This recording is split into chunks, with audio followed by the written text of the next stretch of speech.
Passan said on Darren Smith's show today that the Red Sox had no momentum on Xander.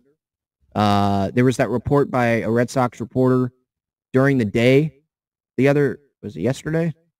No, not yesterday. Day before yesterday when Xander signed. There was the report that there was heavy momentum, I think, or something like that. I don't know what heavy momentum means, or heavy discussions. It was heavy discussions. I think Heyman said that. There were heavy discussions in Bogaerts and the Red Sox. Like, what? What are heavy discussions? Passan said there were not heavy discussions. He thought that Bogaerts was going to the Padres because the Red Sox, according to him, they weren't really that in on Bogaerts. And we saw that. 6 years, 162 was like their final offer or something. That was nowhere close to the Padres. Like, if it would have been close, like same AAV, 1 year off, kind of like the Judge thing compared to the Padres, then he would have went back to the Red Sox, I believe. I think he probably wanted to be with the Red Sox and Devers and all that. But when it's that far apart, 6 years compared to 11, you're forcing Bogaerts to go to the Padres. So the Red Sox, they're acting, and this is why Red Sox fans are mad. The Red Sox are acting like they tried their best to keep Bogaerts, and he was their number one priority. But they didn't show it with their actions. And so the Red Sox fans are like, why are you lying to us? I was listening to Red Sox, or not Red Sox, but Boston radio the other day to hear their reaction to Xander signing here. And they were calling the Red Sox front office and the ownership wussies and pussies because they just wouldn't go out and say, we didn't want to give Xander 11 years, and so we weren't going to do it.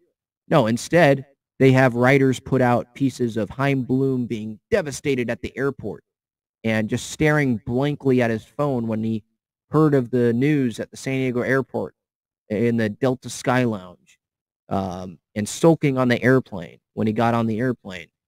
Like they're trying to make it seem like they tried their best, and they didn't. So they're lying to the Red Sox fan base. That's what they're mad about. Now, we're not Red Sox fans, so whatever. Again, the Red Sox had their 4 World Series titles. Padres have never won one.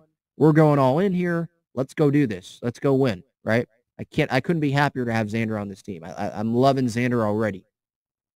But no, that's the other thing I guess I wanted to add here. Passan says the Red Sox had no heavy discussion. There was no big momentum on bringing back Xander Bogaerts, according to reports. That was just, I assume, Boris or whoever leaked that.